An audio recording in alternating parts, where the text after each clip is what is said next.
And here we are again with RC Old Guys Reviews, and this is the integy go-kart.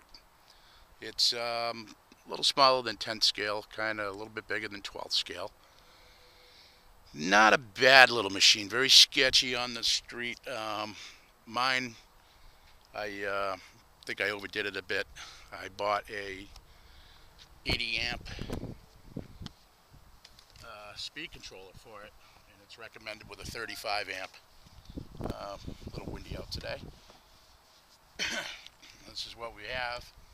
Got my custom V8 engine set over the brushless that comes with it. This is the almost ready to run kit. It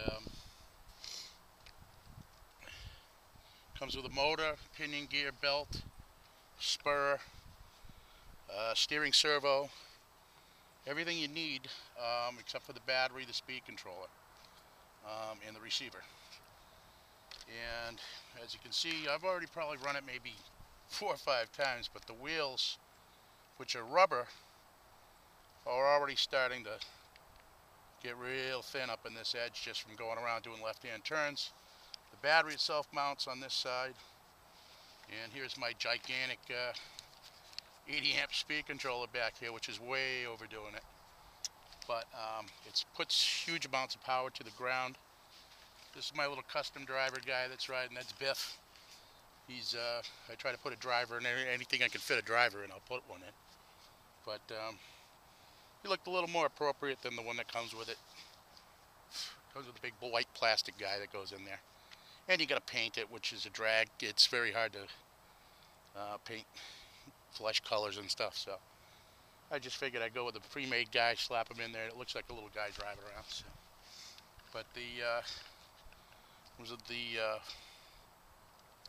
flight connectors. Now this battery is a 7.2 volt, and it's a 6,000 milliamp. This is what I'm using. Now what they recommend is one of these batteries, which is the solid block with the leads coming out of the top. Now I don't really understand why they recommend it. It's a little bit shorter than this one, and I did have to modify the battery tray, so it comes out a little further on this end, but I left the stop down on this side, so there's no issues behind that.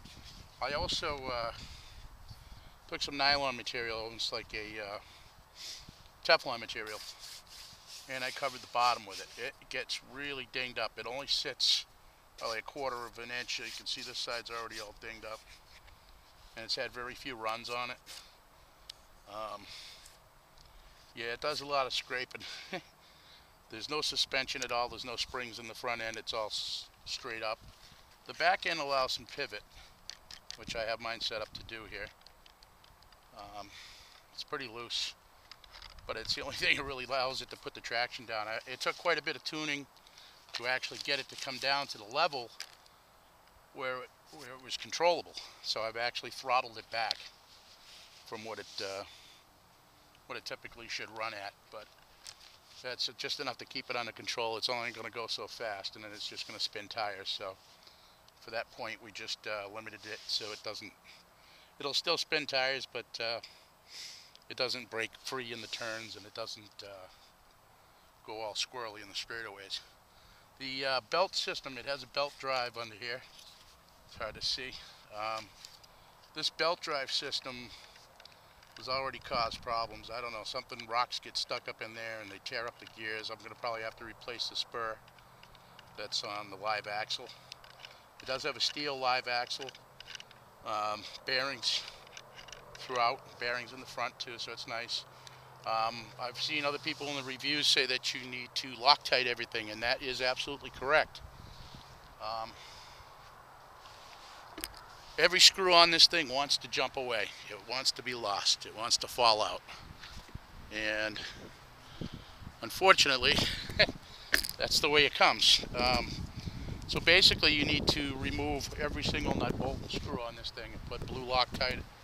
I had a problem with the spindles on the front wheels. I used the screw. For some reason the screw goes through the axle and it fixes that way. It kind of rides on the screw and the axle.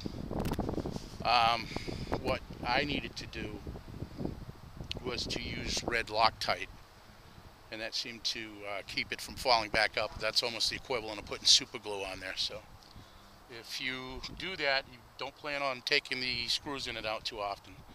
And it's that soft Chinese metal that they use for the screws. So if you get into it really heavy with the Allen wrench, you're probably going to strip the screw out. Hasn't happened to me yet, but I haven't tried to remove them yet either. Just learning from experience. Okay, I'm going to cut free for a minute. I'm going to put a new battery in and take it for a few laps and maybe get some decent video of that.